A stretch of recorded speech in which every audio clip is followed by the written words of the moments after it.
Hello everyone, this is me Kapil Trikka. स्वागत है आपका study I Q education platform में। आज कॉन्स्टिट्यूशनल अमेंडमेंट्स सीरीज़ की वीडियो में हम चर्चा करने जा रहे हैं 2 अमेंडमेंट्स की। 94th अमेंडमेंट को देखेंगे, 95th अमेंडमेंट को देखेंगे। जानेंगे एक्ज़ैक्टली क्या-क्या चेंजेस यहाँ किए गए। दोनों अमेंडमेंट बहुत खास नहीं है, बट क्योंकि रिसेंट मेमोरी में हैं, इसलिए हमें इनको भी करना नेसेसरी है। जैसा कि आप देख रहे हैं कि हमारी सीरीज़ अब खत्म होने वाली है। सारी सीरीज़ के जो पीडीएफ्स हैं, वो मैं टेलीग्राम चैनल से आप ले सकते हैं। आप मुझे @कपिल ट्विटर हैंडल पे भी फॉलो कर सकते हैं। बात करते हैं 94th अमेंडमेंट की। आपको याद होगा कि हमने 3 स्टेट्स को डेवलपमेंट क्राइटेरिया पे क्रिएट किया था 2000 में। तीनों स्टेट्स क्रिएट हुए, उत्तराखंड क्रिएट हुआ, देन उसके बाद झारखंड क्रिएट हुआ एंड छत्तीसगढ़ क्रिएट हुआ।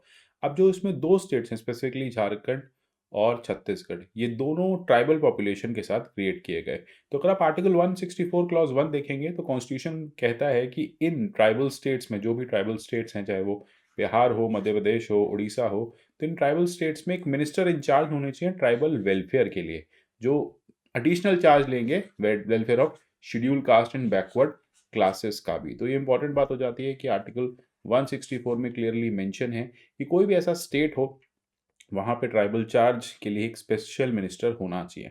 अच्छा, अब जब नए स्टेट्स क्रिएट किए गए तो बिहार में से झारखंड क्रिएट किया गया, छत्तीसगढ़, मध्य प्रदेश में से क्रिएट किया गया, तो इनके लिए भी अब आपको नए मिनिस्टर्स का प्रोविज़न रखना था। तो जो नए स्टेट्स हैं छत्तीसगढ़, झारखंड को, उनको मध्य प्रदेश रिऑर्गनाइज़ेशन एक्ट या बिहार रिऑर्गनाइज़ेशन एक्ट के थ्रू क्रिएट किया गया।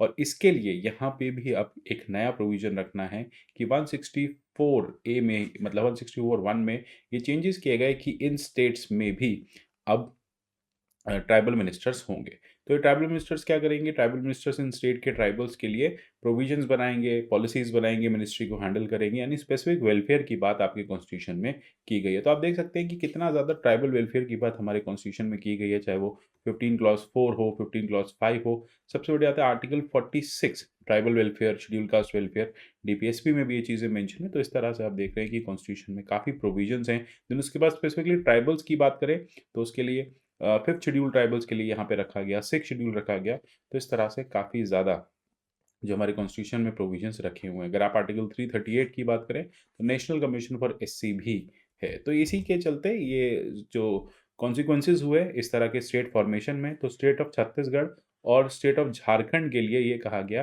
कि यहाँ पे भी अब ट्राइबल मिनिस्टर रखना इम्पॉर्टेंट है। तो इसी तरह से ये अमेंडमेंट के थ्रू वहाँ पे प्रोविजंस रखे गए। अगर हम बात करें आर्टिकल 164 की, तो चीफ मिनिस्टर जो है वो अपॉइंट किए जाएंगे गवर्नर द्वारा, और बाकी काउंसिल ऑफ मिनिस्टर्स को भी उनके द्वारा अपॉइंट करवाया जाएगा। स्टेट ऑफ बिहार की जगह यहाँ पे स्टेट ऑफ बिहार, मध्य प्रदेश, उड़ीसा के साथ झारखंड और छत्तीसगढ़ ऐड कर दिया गया, और ये कहा कि इन एरियाज में ट्राइबल चार्ज के लिए मिनिस्टर्स रखना नेसेसरी, और बैकवर्ड क्लासेस के लिए भी ये लोग काम करेंगे। तो इस तरह से आप देख रहे हैं कि पूरा जो कैबिनेट है, जो काउंसिल ऑफ मिनिस्टर्स है, उसमें एक स्पेसिफिक मिनिस्ट्री की या मिनिस्टर की बात कर दी गई, वो है ट्राइबल मिनिस्टर।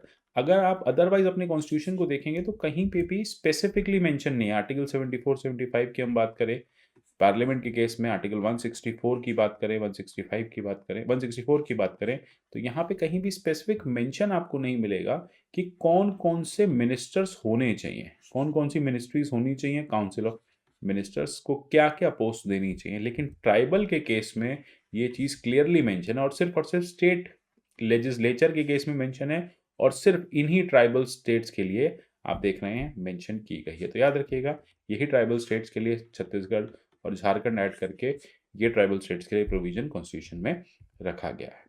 इतना ही जानना था इस अमेंडमेंट में। अब देखेंगे 95th अमेंडमेंट 2009 को।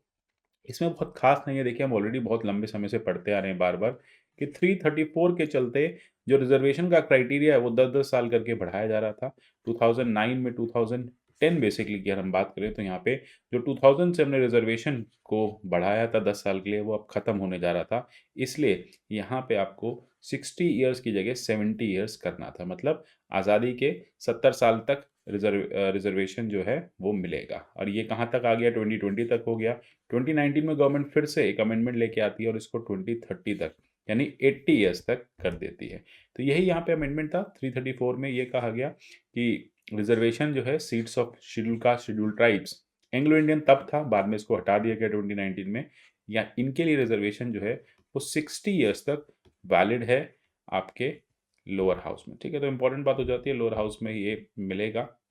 ठीक है, असेंबलीज़ में मिलेगा, ठीक है? तो यहाँ पे क्लियर कर दिया गया कि जो रिज़र्वेशन का क्राइटेरिया है, रिप्रेजेंटेशन के केस में ये मिलेगा एससीज़ को, एसटीज़ को, एंग्लो इंडियन वाली कम्युनिटी तब रिज़र्वेशन में थी, 2019 के बाद इसको हटा दिया गया है। तो इतना ही हमें जानना है इस अमेंडमेंट में, और इस अमेंडमेंट के थ्रू ये क्लियर हो जाता है कि रिज़र्वेशन का जो है हमें पर्सपेक्टिव है वो 2020 तक पहले रखा गया, और 2020 में सरकार ने इसको 2030 तक कर दिया। यानी जो रिज़र्वेशन है लेजिस्लेटिव असेंबलीज में, लोकसभा में, ठीक है, तो इनको समय समय पे बढ़ाया जा रहा है, क्योंकि बार बार बात यही कही जा रही है कि जो कंसिडरेबल प्रोग्रेस हम एससी और एसटीज में देखना चाह रहे थे वो नहीं मिली है, इसलिए इसको एक्सटेंड करना नेसेसरी है। तो यही एक रीज़न है, जो एक्सटेंशन का रीज़न, यही एक कारण है जिसकी वजह से एक्सटेंशन जो है वो चलता जा रहा है।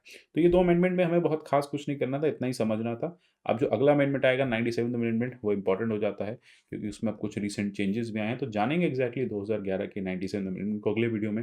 तब तक के लिए goodbye, take care and God bless you all.